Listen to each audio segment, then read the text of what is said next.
Hello everyone, Monfulvirus76 here. Welcome back to another drawing with Monfulvirus.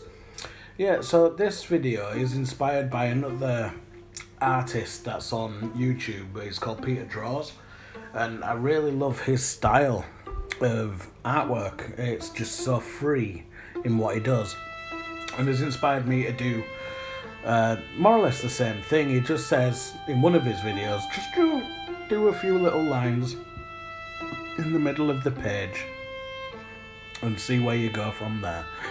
And I did that, and do you know, it kind of turned out a bit like one of his drawings, which I'm really happy for. And Peter Draws, if you ever watch this video, you're an inspiration, dude. Thank you. And I'm not copying your style or anything like that. I'm just merely using the techniques that you've shown us, because albeit you are a teacher that's on YouTube as well as a professional artist. So just covering my back there. I am not stealing your style, I'm just enjoying the freedom of what you say you can achieve with just putting pen to paper.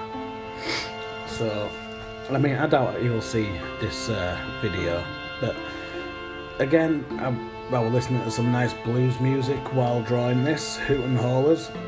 I saw them live, they were supporting the Dead South, and it's just really nice, chilled, dirty, raw, sleazy blues, if you ask me. And it's just something really relaxing to chill to. I'm at work and had a bit of spare time, so I thought I'd do this video. I'd really like to concentrate more on drawing. I'm not nowhere near as good as any other tattooist or artist out there. I've still got a ways to go in the shape of learning, but this video, it kind of looks a bit like, when I added this bit, I thought, oh, it kind of looks like a lionfish, some sort of weird sea creature, and inspired by, oh, what's that fish that's at the bottom of the ocean? It changes its spots and stripes and things like that. Oh, I can't remember the name. If you remember the name, put a comment below. Oh, what's it called? Scuttlefish. It might be a scuttlefish, I'm not sure. Don't quote me verbatim on that, but if you guys know what the fish is called that always changes its colours, I think it swims backwards, I'm not sure. But yeah, this obviously the angles from my point of view in this video is turned to the side because I can't find a perfect camera angle, because if I do it the other way, the light, the shadow from the camera, it shines on the paper and it just annoys me when I draw. So yeah, it kind of looks like a scuttlefish or alien fish of the deep. I mean, the ocean's like an alien place anyway. There's more, you know more about the moon than you do that what's in the deep of the ocean. It's quite a scary place. There's a game out called Subnautica, and that's like every fish that you see there is really alienified and weird and abstract, and it's kind of what inspired me to do this sort of drawing. There's these things that's in Subnautica called Leviathans. There's a whole story based on it. Your spaceship crash landed, and I think there's like alien technology there that's stopping people from entering the atmosphere, well, this planet, and stopping people from escaping, because I think there's some sort of disease, and while you're on this planet you're swimming. It's like a survival sort of horror game sort of thing. It's not really scary apart from when you get to the Leviathans and certain other animals.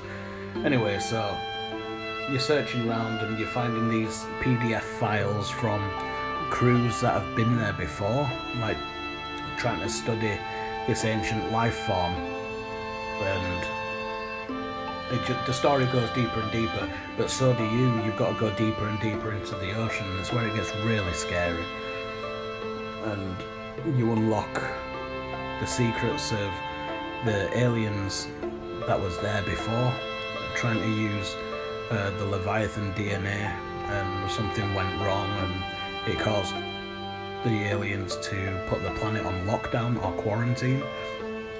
So you're infected, so you need to find a cure for yourself as well, obviously. So, well, that's Subnautica. If you want, it's on Steam, and I think you can buy it on Xbox and PlayStation as well.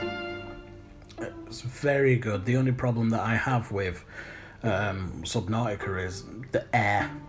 You've got to keep coming up to the surface to breathe because you're a human. The spaceship on it kind of reminds me of the spaceship from WALL-E. WALL-E. Yeah, I do like the survival style of game sort of thing.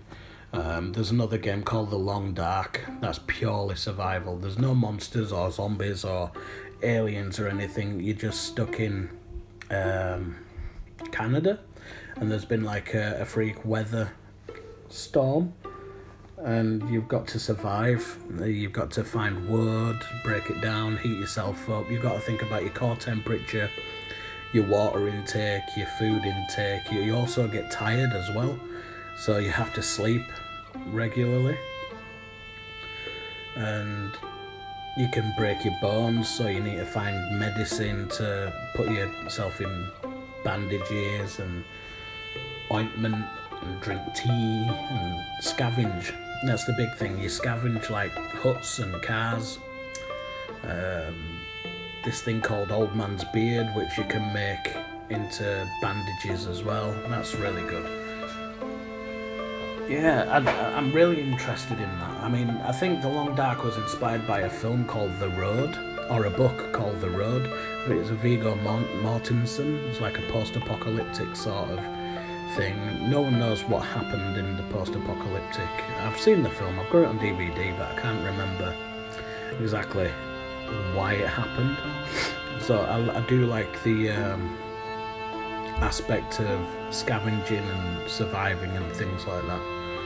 Very interesting. So it's a good skill set to have, is know how to survive if the world does end. I know it's turned into like an apocalyptic sort of video, but it's just me waffling on and talking, so I'm just filling in the gaps and filling in the air with my vocal waffle. Here I'm doing like gloopy little bits, and it just, I don't know why I did them, they just look cool. It's alright to draw something that doesn't normally go well. Well, I say it doesn't go well, this actually does go well with what it is, because it's some sort of underwater weird, gnarly, weird sea creature. So you can stick this sort of stuff on, and you know, maybe it works, maybe it doesn't work, and that's the beauty of art. You don't know until the very end. And like this artist says, you know, you can start a piece, decide after about 5-10 minutes while in a drawing whether to scrap it or carry on till the very end and see what the outcome is and how it looks. Me for one, I did have that second thought halfway through this video while drawing this, and it's like, no, I'm going to persist and see what it's like and get to the very end, see how it all turns out, and I'm pretty happy. Like I said, I don't like rubbing out my artwork or anything like that. I hate doing that because it shows that I've made a mistake. I'd like to make the mistake and then add to that mistake to make that mistake something, if you know what I mean. Make something out of nothing. So that's kind of what I did with some of this, and here you go. I hope you like it. I enjoyed it. See you in the next video.